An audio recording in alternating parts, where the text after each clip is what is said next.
ന്യൂയോർക്കിലെ ഒരു taxi driver. ആ ദിവസത്തിൻ്റെ അവസാനത്തെ ഓട്ടം, അതിനുള്ള അഡ്രസ്സ് അദ്ദേഹത്തിന് ലഭിച്ചു. ആ അഡ്രസ്സ് പ്രകാരം അദ്ദേഹം ഒരു വീടിൻ്റെ മുൻപിൽ എത്തുകയാണ് ചെയ്യുന്നത്. വീട്ടിലെത്തി കോളിംഗ് ബെൽ അടിച്ചു, വാതിലിൽ മുട്ടി. പ്രത്യേകിച്ച് ഒരു അനക്കമൊന്നും ഒരിടത്തുനിന്നും കേൾക്കുവാനായിട്ട് അദ്ദേഹത്തിന് സാധിച്ചില്ല. 5-10 മിനിറ്റുകൾക്ക് ശേഷം വീണ്ടും അദ്ദേഹം കോളിംഗ് ബെൽ അടിച്ചു. അപ്പോൾ പതുക്കെ ഉള്ളിൽ നിന്ന് ഒരു സ്വരം, 1 മിനിറ്റ് നിൽക്കണമേ എന്ന്. പതുക്കെ വാതിൽ തുറന്ന് ഏകദേശം 88-90 വയസ്സുള്ള ഒരു വൃദ്ധ ഒരു ബാഗ് വലിച്ചുകൊണ്ട് പുറത്തേക്ക് വരികയാണ് ചെയ്യുന്നത്. അദ്ദേഹത്തിന് വലിയ സങ്കടം തോന്നി.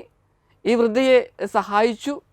ആ ബാഗ് വണ്ടിയിലെടുത്ത് വെക്കുവാനായിട്ട് സഹായിച്ചു. ചോദിച്ചു എങ്ങോട്ടാണ് പോവേണ്ടത്.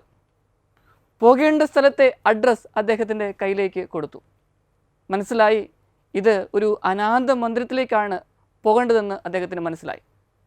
വൃദ്ധ കൂട്ടിച്ചേർത്തു, ഏതാനും മിനിറ്റുകൾക്കുള്ളിൽ അവിടെ എത്തിച്ചേരാം. പക്ഷേ എനിക്കൊരു ആഗ്രഹമുണ്ട്. ഈ ന്യൂയോർക്ക് ടൗണിലൂടെ 1-2 മണിക്കൂറൊന്ന് സഞ്ചരിക്കണം. എത്ര കാശ് വന്നോട്ടെ, ഞാനത് തന്നുകൊള്ളാം. അങ്ങനെ ആ വൃദ്ധയുടെ നിർദ്ദേശപ്രകാരം ഈ വണ്ടി ഇങ്ങനെ മുമ്പോട്ട് പോവുകയാണ്. ഒരു സ്ഥലത്തെത്തിയപ്പോൾ പറഞ്ഞു, ഒന്ന് നിർത്തണമേ. വിദൂരതയിലേക്ക് ആ വൃദ്ധയൊന്ന് നോക്കി.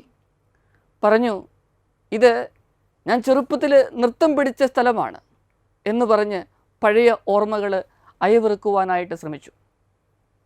കുറച്ചും കൂടെ മുമ്പോട്ട് ചെന്നു. അവിടെ വലിയൊരു മാളായിരുന്നു.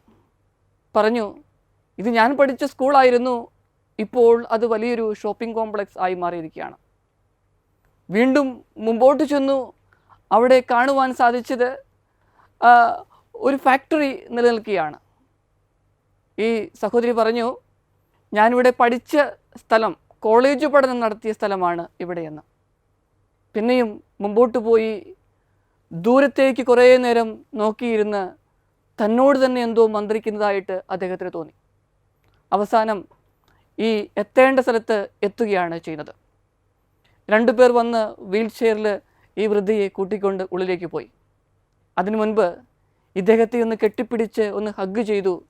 അതിനുശേഷം പറഞ്ഞു, എനിക്ക് വേണ്ടി ഇത്രയും സമയം ചിലവഴിച്ചല്ലോ, അത് സന്തോഷത്തിൻ്റെ നിമിഷങ്ങളായിരുന്നു, ഒത്തിരി നാളുകൾക്ക് ശേഷം ലഭിച്ച നിമിഷങ്ങളായിരുന്നുവെന്ന്. പ്രിയപ്പെട്ടവരെ, ഈ ദിവസങ്ങളിൽ നമ്മുടെ സമയം നമ്മുടെ പ്രിയപ്പെട്ടവർക്ക് വേണ്ടി, ഇതുപോലെ നമ്മുടെ സമയം ആഗ്രഹിക്കുന്ന വ്യക്തികൾക്ക് വേണ്ടി ചിലവഴിക്കുവാൻ ശ്രമിക്കാം. ദൈവം നമ്മെ അനുഗ്രഹിക്കട്ടെ.